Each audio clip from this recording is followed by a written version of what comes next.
In the U.S., hundreds of construction workers die every year while on the job, with over 700 fatalities just in the year 2011. The third leading cause of these deaths is electrocution.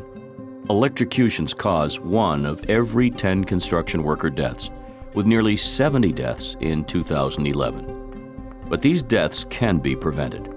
The video you're about to see shows how quickly contact with overhead power lines can result in the electrocution of a worker.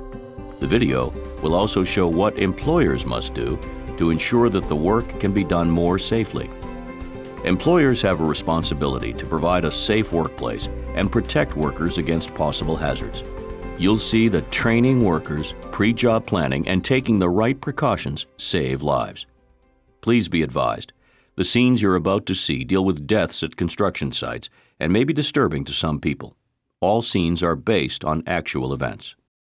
2 construction workers were replacing a section of pipe in a trench next to a road. They were using a crane to unload the pipe from a truck and place it on the ground close to the trench. While one worker operated the crane, another worker was on the ground to help direct the pipe toward the ground near the trench. The worker directing the pipe had one hand on the tag line, which was attached to the rigging used to lift the load. As the crane operator began to move the pipe, the crane's boom contacted an overhead power line. The electrical current traveled through the boom, down the load line, along the tag line, and reached the worker. He died instantly. Let's look at the events leading up to this tragic incident and see how it could have been prevented. The worksite did not have many of the required controls in place to protect workers from overhead power line hazards. For instance, before the work started, the employer had not set up the required clearance distance to keep the crane a safe distance from the overhead power line. Let's take a look at the same work area, this time with proper precautions in place. All workers are trained. This includes the crane operator being certified and the rigger and spotter fully qualified.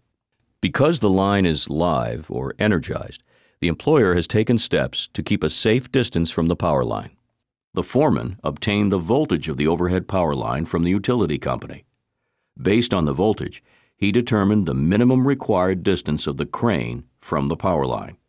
A pre-job safety planning meeting was held.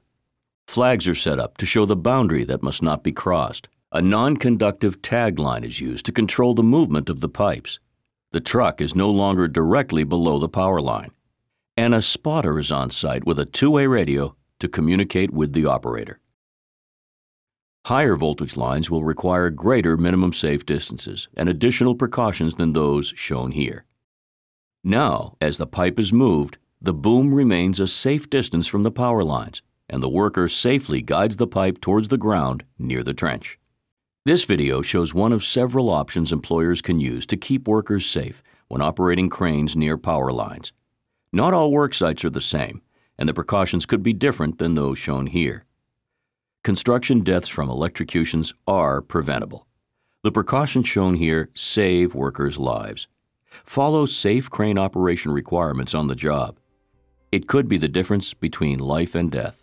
If you'd like more information, contact OSHA at www.osha.gov or 1-800-321-OSHA. That's 1-800-321-6742.